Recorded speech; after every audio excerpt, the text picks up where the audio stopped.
What is going on, everybody? We are here and we are officially through the Super Wildcard weekend. These games were not great, to be honest with you. This was pretty poor. There was only really one to maybe two games that were close from start to finish, but we have wrapped them up and we are here to recap and talk about all of them. So stay tuned as we start this off with the first game.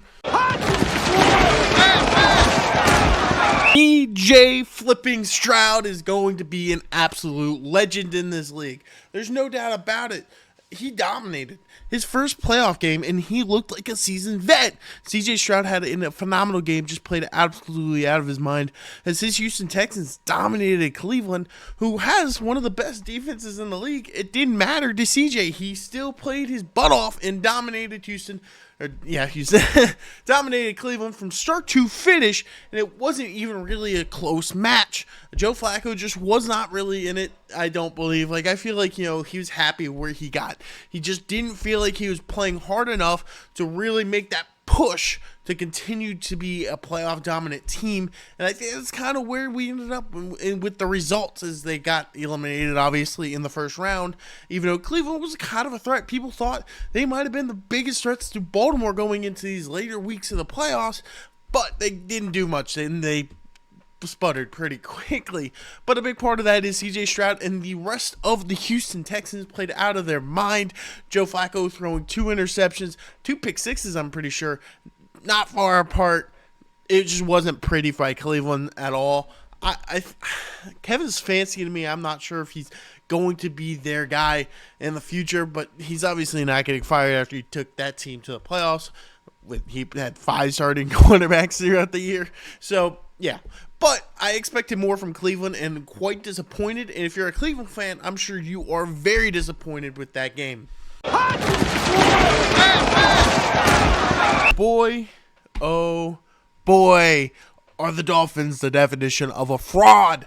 I think this is not a good look for Miami. I think Mike McDaniels looked very outcoached in that game, which obviously you're playing against probably the best coach in the NFL. It makes some sense, but at the other end of the spectrum is he wasn't even close. He wasn't even in the same stadium as Andy Reid, which is concerning if you think he's an offensive mastermind, which is what most Miami fans think. A lot of people do think that, but he's kind of showed that he's not in some of these cases, and in that playoff case. And also, if you're the Dolphins and you're a Dolphins fan, you're realizing that Tua Tagovailoa might not be your guy. He doesn't win you playoff games, obviously, because he's now 0-1. He's not been able to stay healthy, and he doesn't win those big games. They went 1-7, I think, by the end of the year against playoff caliber teams, which is absolutely crazy. The Dolphins were frauds from the start. Kansas City just had to play a good enough game. Tell me the weather, whatever. Patrick Mahomes still went out there and played.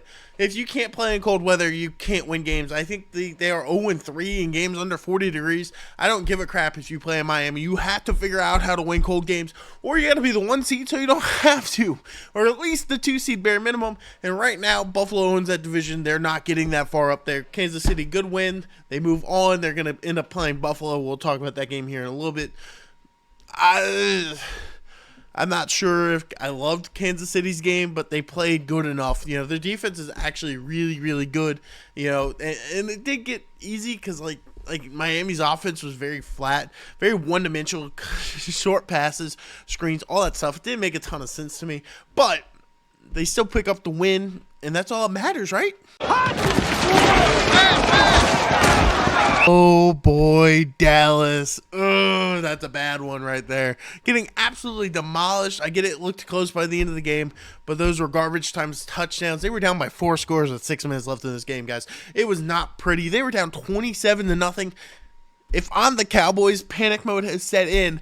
Do we move from Dak? Is Dak going to be our guy? Right now, I think you can't move on from Dak. Got too much money built into him. But at the same sense, Mike McCarthy on the other sideline, he's kind of got to go. He just does not fit at this point.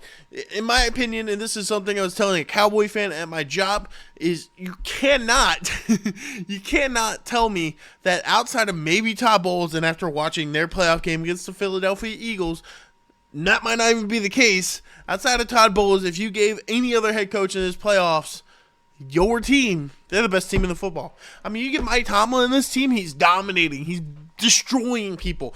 And you're a first-round exit, or in last year's case, they made it to the divisional. Big whoop, who cares? You beat a washed up Tom Brady at that point, not the same guy he's been in years past. It just has been a bad look for Dallas, and this game was just continuous of it. It was hilarious watching the fans in that stadium look so defeated as they were just playing so crappy. Now on the other side of the spectrum, you got to talk about how good the Packers played. Jordan Love looks like an absolute stud. It's been absolutely crazy watching his come upping. I know earlier on in the year, people are like, Jordan Love, he isn't very good. He is a bust. He won't make it in this league. Now, all of a sudden, he is the third straight Hall of Fame quarterback the Packers have landed. I'm not quite to that level sold, but I do think that Jordan Love has played absolutely amazing, especially in his playoff debut. Him and Stroud had two fantastic starts to their playoff careers. And honestly, I've never been huge on Matt LaFleur's coaching, but given the fact that he has taken this team that nobody really expected to be good and has turned them into a decent contender and has developed players pretty well, I am kind of starting to think that he could be at least like a John Harbaugh level guy who might not be the greatest coach in per se, but he's a very good player coach and he builds up that team. And I think this is honestly a huge win for the Green Bay Packers moving on to the next round of the playoffs.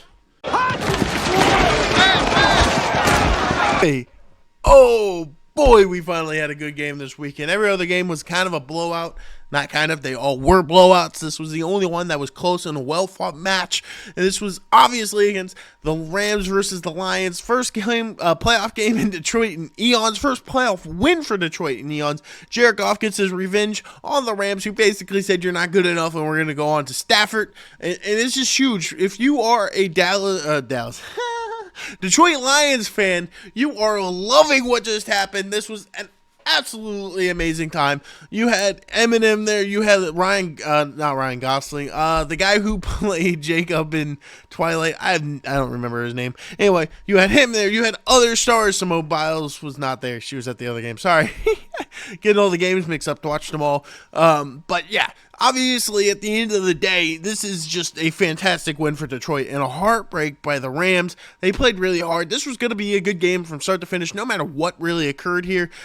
Detroit, I think they can have a chance to make a good run here because Philly just got eliminated, so they will be playing Tampa Bay in the round 2, which honestly could be a good matchup for them. Defensively, I'm not completely sold that Detroit's great, but they have shown some flashes, and Dan Campbell is the ultimate player coach.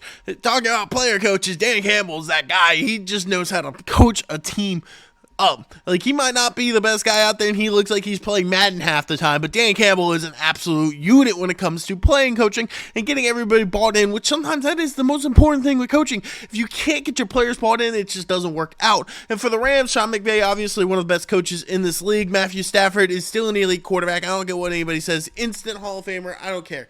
Matthew Stafford played his butt off that game, and it's crazy just how amazingly tough he is. He got hit really hard, went down.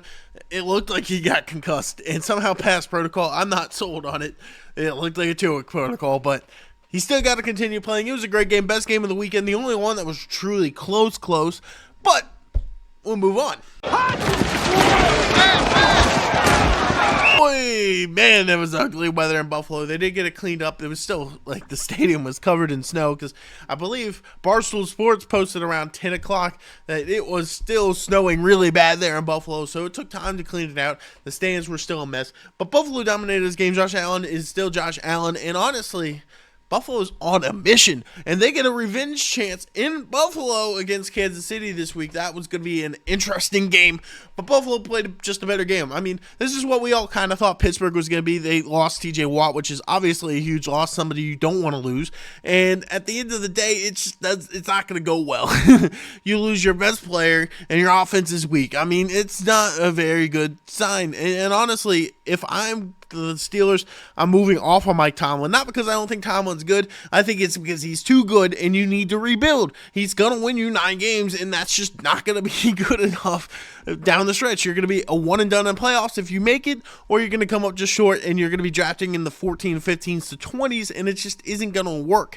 So I think, honestly, the moving on from Mike Tomlin is almost a must, and I just, it kind of sucks, to think about it, because you're moving on from him because he's a good coach. But honestly, if I'm Mike Tomlin, I want out. I want to go to like Dallas or something if Mike McCarthy gets fired, or Philly, where there is a lot of talent there. Because I think Mike Tomlin, he feeds off of talent. He might not be the greatest team builder. He's not maybe the greatest locker room guys. He's lost some locker rooms pretty badly with the triple Bs or the killer Bs, whatever they were called. I think it's just time to move on. Being this mediocre for too many years is just not going to work. And I get it. He's a great coach, one of the best coaches in the league. Probably, I would say, second to third best behind Belichick-ish area. I know a lot of people don't think he's that good, but, I mean, you pull off this many winning seasons. But I think it's time to move on. And as for the Bills, they continue onward again. Josh Allen is an absolute stud, and they're only 3 away from a Super Bowl victory. 3 more. I don't see... They could beat Kansas City next week. You'll have to watch my prediction video coming up. The final game of the weekend. Oh boy, them Eagles got demolished. It was not pretty from start to finish. They just didn't look like they wanted to win. They were just playing football for whatever reason. Like, they weren't out there playing to play a winning football game. They were just they were just whatever. And the Bucs brought in their A game. They played an absolutely phenomenal game. Baker Mayfield has revived his career and looks like an absolute stud and has a legit chance of getting to the NFC Championship because they played Detroit, which I think is going to be a kind of a toss-up game because both teams are kind of in that point where they have flaws, but they are both really good. So that's to be said. Honestly, this was just Philly playing bad. And Tampa Bay's defense played absolutely phenomenal all game, which is a good thing because I've always had this mindset, if your coach is good at what he's supposed to be good at, like offense, defense, special teams, whatever, if he's good at that, he might be a good coach. And Todd Bowles, he is very good at coaching up a defense. And I think there's a chance he might be a reasonably decent head coach. I'm just not sold on his offense yet. I feel like his offense is a little bit lackluster, but they still make on and move on. If you guys enjoy this type of content and want to see more, I'll be recapping every round of the playoffs, so stay tuned and hit that subscribe button. I'll see you in the next one.